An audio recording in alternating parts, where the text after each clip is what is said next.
أفحسبتم أنما خلقناكم عبثا أفحسبتم أنما خلقناكم عبثا وأنكم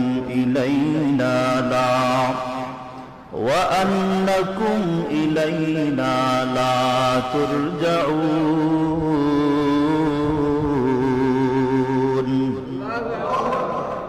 আল্লাহ বলেন, ও মানুষ, তুমি কি ভেবেছো আমি আল্লাহ পাক তোমাকে দুনিয়া অনর্থক পাঠাইছি? এটা হলো 1 নম্বর ভাবনা। 2 নম্বরে তুমি কি এটাও ভেবেছো তুমি দুনিয়ায় গেছো, দুনিয়ায় চলতেছো, দুনিয়ায় খাইতেছো, দুনিয়ায় ফিরতেছো, দুনিয়ায় ঘুরতেছো?